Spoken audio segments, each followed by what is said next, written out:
I quietly brought down my brother's company with one simple move. The air in Uncle Gus's living room was so thick you could hear the faint buzz of his old radio.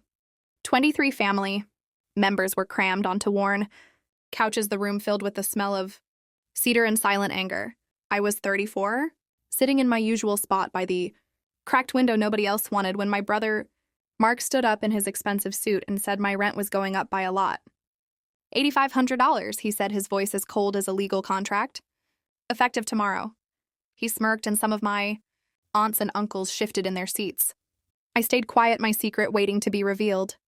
But before I tell you how I changed his world, let's go back to the years that shaped me. Growing up as Mark's younger brother meant living in his shadow. He was the golden boy, a top lawyer by 35. I was the average one with a local college degree in real estate, doing numbers for a small rental company. Family get-togethers were always the same. Mark just won a $20 million case. My cousin Sarah would gush. Then the pitying look at me. Alex is still in rentals. I loved my work, finding properties and fixing up old buildings, but that love didn't matter to my family. To Mark, I was a disappointment who needed his help. For 8 years, I rented a small apartment in Uncle Gus's building on Cedar Lane, which Mark managed for free. My rent was $1,700, which was a good deal compared to the $900 market rate. "You're lucky to live there on your salary," he'd say, his grin sharp. I always paid on time even when the heater broke or the walls leaked. Complaining wasn't my style. I was the brother who just took what he was given. 7 years ago, something changed.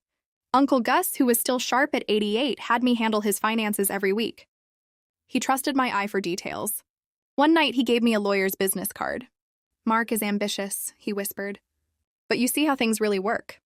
Keep this close." I didn't get it then, but after he passed away, his private lawyer, not Mark's firm, called. Uncle Gus had left me a secret fund enough to change the game. Jump ahead to that warm Wednesday in Uncle Gus's living room. Mark, holding a spreadsheet, presented his decision. "Your $1,700 rent is a favor. The market rate is $8,500. I've been supporting you for years.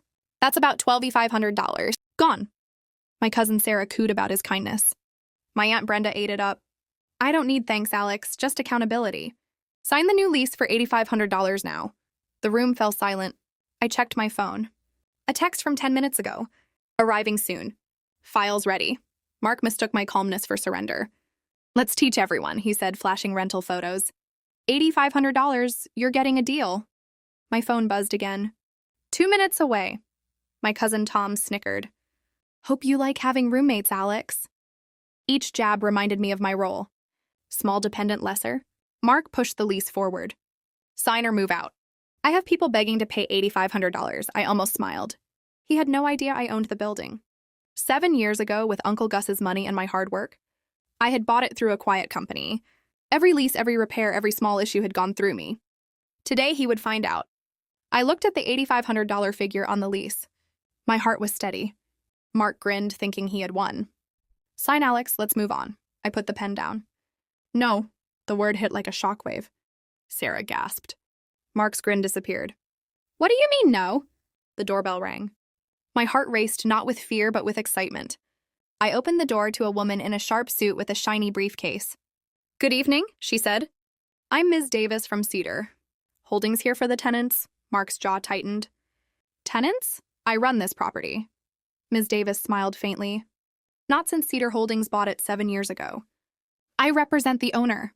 Mark's face turned white. "Impossible." I stepped forward, my voice clear. "You didn't know because you never bothered to look, Mark. You were too busy talking about my faults. While you chased glory, I built my own." Whispers spread. Tom whispered. "What is he saying?" Ms. Davis laid out the papers, deeds, leases, all in my name. "Alex Monroe," she said, "owns this building." Silence took over the room. Mark swayed. His voice was a weak whisper. "This can't be." I looked him in the eyes. "You tried to break me with $8,500 rent in my own building. You embarrassed me for fun, but you only embarrassed yourself." The room erupted. Sarah mumbled, "Oh my God." My parents, who were always quiet, stared at the floor. Mark's voice cracked. "You hid this." I shook my head. "No, I just stopped letting you write my story." Ms. Davis closed her briefcase. "Mr. Monroe also owns your lease, Mr. Mark." A gasp from everyone. Mark's eyes bulged. "My lease?" I nodded. You're my tenant, pay or go. It's your choice. His confidence disappeared. He sat on the couch without a word. I walked outside into the night, the air sharp with the promise of rain. I wasn't small anymore. I was whole. Weeks later, Mark called me pleading and sounding weak. We're family, he said. I replied, you raised my rent to $8,500 without a second thought. Why should I be nice to you? My parents texted me saying I was breaking up the family. I replied, you watched him put me down for years. This is just the truth. I put all my energy into my building. New lights, fresh floors, happy tenants. One night, Mark was standing by the curb, his face looking empty under a streetlight. You're different, he said. I held his gaze. No, I'm not.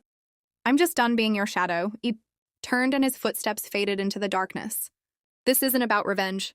It's about taking your place when they expect you to give up.